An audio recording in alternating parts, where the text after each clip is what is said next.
Buat kalian yang punya PC atau prosesor Intel Core i jadul generasi keempat yang motherboardnya rusak, atau kalian pengen ngerakit PC kere-hore dengan budget cuma 2-3 jutaan, motherboard yang satu ini bisa jadi opsi atau jawaban buat kalian guys.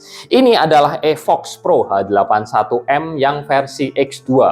Dulu saya sudah pernah mereview yang versi sebelumnya ya. Kali ini mungkin ada sedikit upgrade atau perubahan, atau nggak ada perubahan sama sekali, hanya beda nama aja. Karena saya lihat di sini untuk spesifikasinya ini 1112 masih sama-sama aja seperti yang versi-versi H81M lainnya.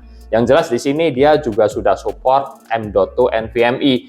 Oke, sekarang langsung aja kita review dulu singkat secara fisik motherboard yang satu ini.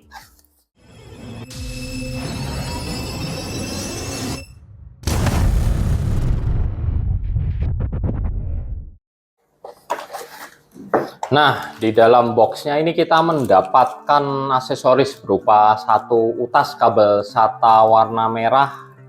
Kemudian ini jelas backplate atau IO shield-nya. Dan ada manual book berwarna yang cetakannya cukup niat ya.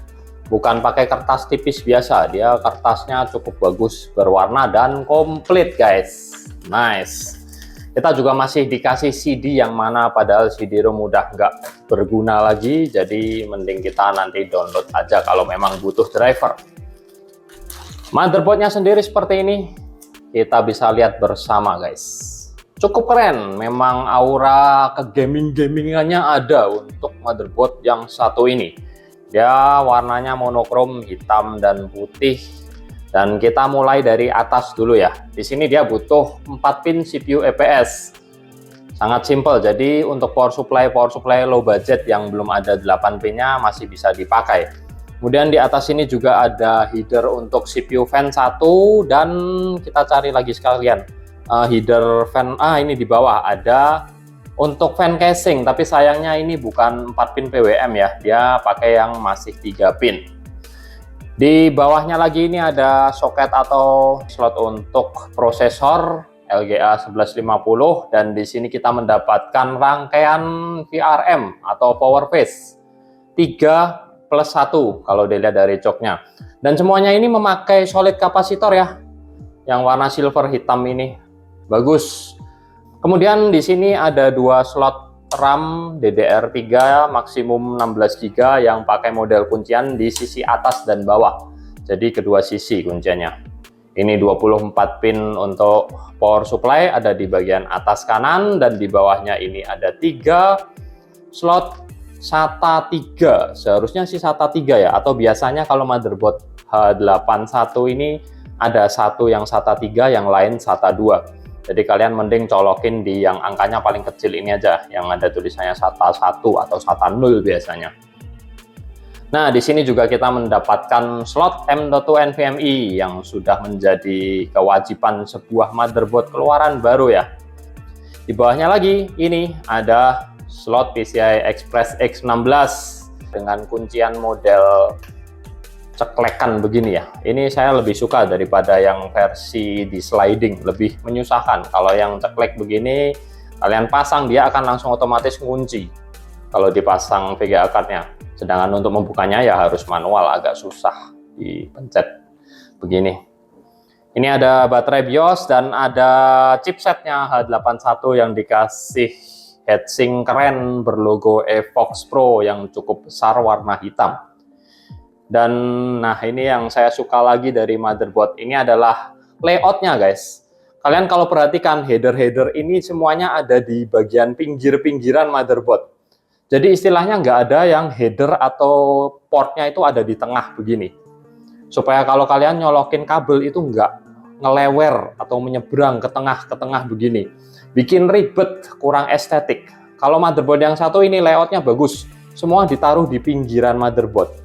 Bagian bawah ini ada front USB 3, front USB 2, front audio, dan lain sebagainya. Sedangkan untuk input output bagian belakangnya ya standar sih.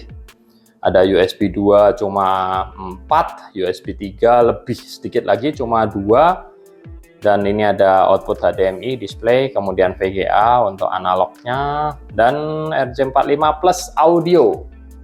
Standar, nggak ada lagi yang bisa dibahas dari motherboard yang satu ini. Jadi mending saya sekarang akan coba menghidupkan motherboard ini. Kita lihat menu BIOS-nya singkat aja seperti apa.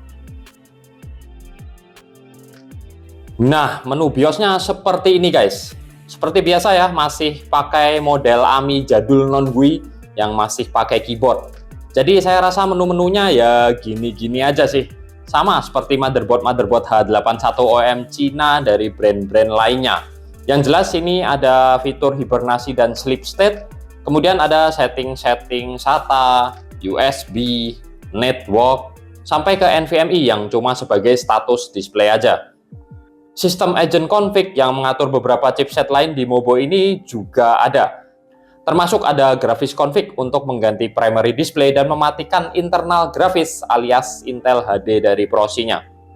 Setting untuk boot juga tentu saja ada ya, bisa diurutkan prioritas bootingnya. Dan juga ada setting CSM atau Compatibility Support Module. Tab security ini untuk setting password biasa, terus ada tab quick control, dan terakhir bagian save dan exit yang sangat basic ya. Di sini nggak ada save user configuration atau untuk nge-save settingan kita. Ini adanya cuma restore default. Oke, jadi menurut saya menu BIOS motherboard ini biasa-biasa aja ya, nggak terlalu lengkap-lengkap banget. Saya udah pernah mereview motherboard lain yang sama-sama H81M, yang walaupun menu BIOS-nya juga model jadul, tapi masih lebih lengkap dibandingkan yang satu ini. Tapi paling nggak si Evox Pro H81M X2 ini punya penampilan yang keren guys. Jadi kalau kalian mau build PC pakai motherboard ini dan casingnya pakai yang tempered glass, itu nggak malu-maluin, masih bisa kelihatan keren. Dan soal garansi 3 tahun yang ada di boxnya ini, saya sendiri juga kurang yakin ya. Ini garansinya apa, distributornya apa, tapi kalau saya tanyakan ke sellernya di marketplace online, kalau ada kerusakan atau apa-apa bisa diretur ke mereka. Itu aja sih. Oke, jadi mungkin gitu aja review motherboard Evox Pro H81M X2 dari saya. Saya Hendy, pamit dulu dan makasih udah nonton.